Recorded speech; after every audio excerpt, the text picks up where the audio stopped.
James Cameron was not always the king of the world. In fact, he started out as a serf to the king of the low-budget movie, Roger Corman. It is always a sobering effort to look at the early career of a great artist, no matter how much of their mind they seem to have lost over the years, as Cameron clearly has. Terminator was the film that put James Cameron on the map, but to the surprise of many, it was hardly his first film, and not even his first directing effort. With his announced triple Avatar sequels being the end of his career, we need to look at where he began to fully examine where he ended.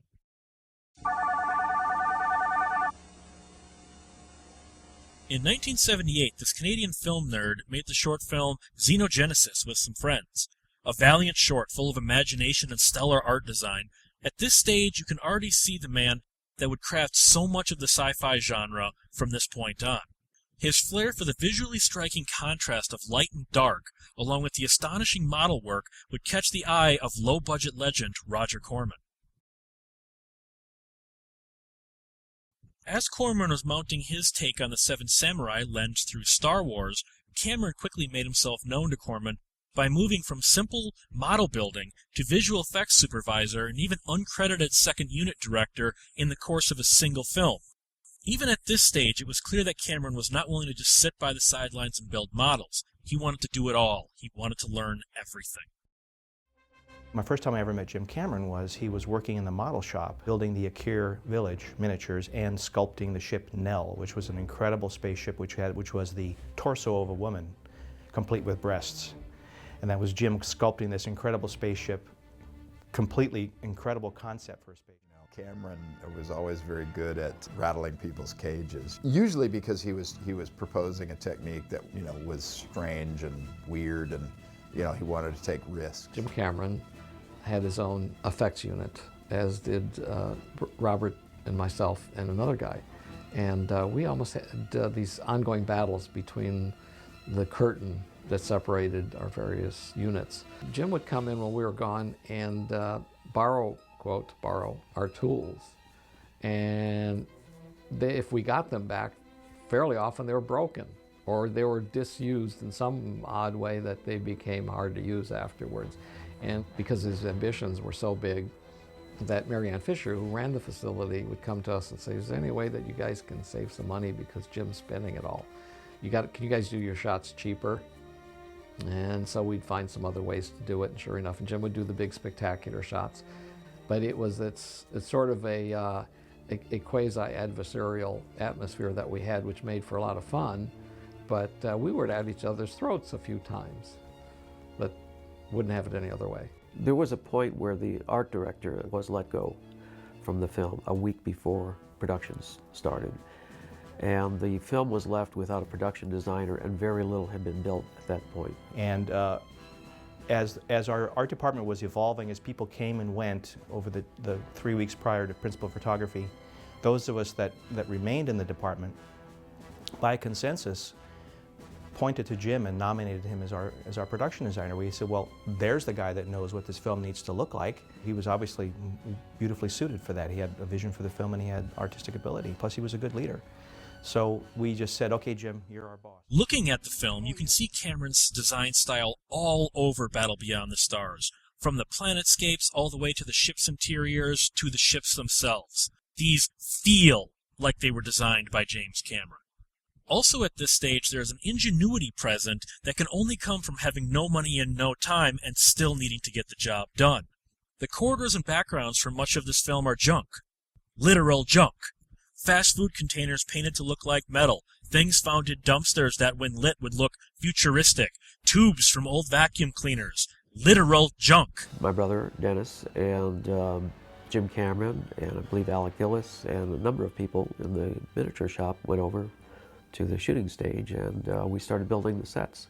And we were using a lot of techniques that were popular at the time, which was like, fast food containers, stuck to walls and latex house paint. And, it was a lot of fun. It was an extension of model building that we were doing in the model shop. Cameron was able to show that he could do quite a bit with next to nothing. And this skill would come in handy not just working for Roger Corman, through the first half of Cameron's career.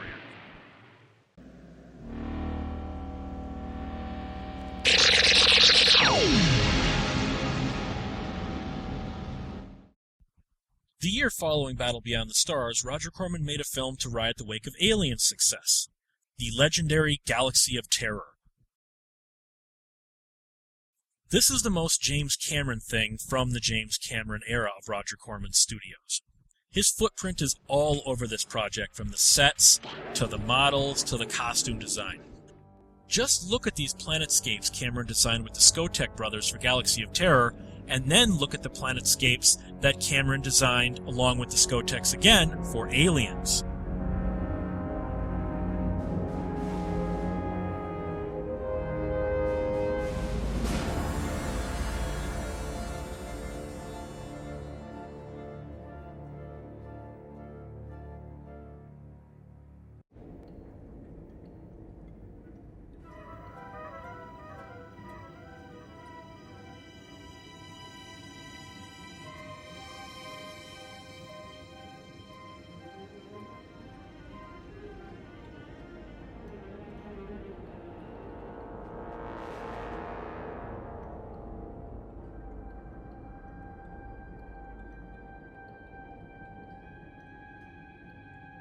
They're pretty much the exact same thing.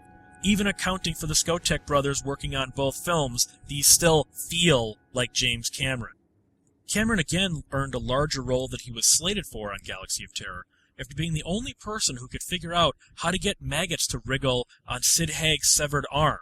He ended up running a small electric current through the arm itself, which caused the maggots to wriggle. Again, the ingenuity that James Cameron would become known for. After this, he was moved to second unit director, and some stories from the set claim he was directing major portions of the movie as well. The crowning achievement of Cameron's work on Galaxy of Terror is the scene where Taffy O'Connell is raped to death by a giant space maggot and covered in KY jelly, a crowning achievement in anyone's filmography.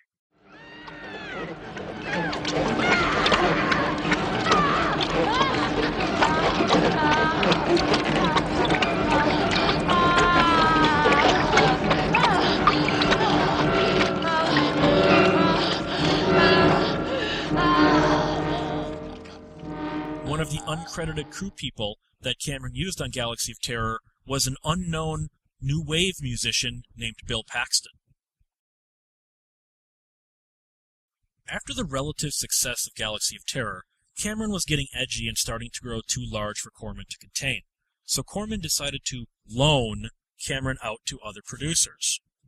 John Carpenter used him as the visual effects director and lead matte painter for Escape from New York. And Aaron Lipstadt used Cameron's models for his 1982 film Android.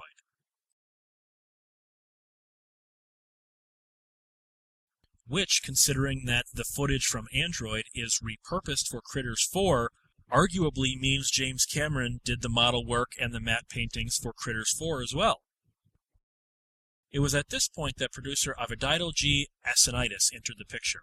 Asinitis was preparing a, quote, sequel to Roger Corman's Piranha, at this point simply titled The Spawning. Corman suggested that he may have the right man to direct this film. James Cameron was then flown to Jamaica and began the worst production of his entire career. He was not involved in the pre-production, did not get to pick his crew, most of whom did not speak English, and did not get to cast the film, although this would lead up to the legendary first meeting of James Cameron and Lance Henriksen. In fact, by all accounts, Asinitis was armchair directing the film and simply allowing Cameron small amounts of input. Stories clash here, as Asinitis claims that he had to fire Cameron after only a few weeks and that he, Asinitis, finished the film himself. Cameron claims he shot the entire film and was only fired during editing. Star of the film, Lance Henriksen, remembers that Cameron did indeed shoot the entire film, or at least all of the scenes Henriksen was involved in. Now titled Piranha II: The Spawning, and sold as a follow-up to the 1978 Roger Corman film Piranha, Piranha II limped into theaters where no one seemed to care. Watching Piranha II, one very much gets the impression that Cameron did indeed have quite a bit of say in this film. There are various stylistic touches, both in the script and in the directing. You see very much of James Cameron's emerging style, which leads me to believe he directed more of this film than Asinitis was willing to give him credit for. After the disastrous turn at this burgeoning moment in his career, having his first film taken from him, Cameron left the employ of Roger Corman's New World Pictures and soon found himself and Piranha II star Lance Henriksen attempting to sell an amalgamation of Harlan Ellison stories to Hemdale Pictures as the Terminator. As you can see, James Cameron moved very quickly from his low-budget origins to much larger and more involved projects to become the Cameron that we know. The overspending, over-egotistical, budget is everything. So I hope looking back at the early days of James Cameron puts how different he is today into perspective. Can't forget where you came from. Apparently, James Cameron has.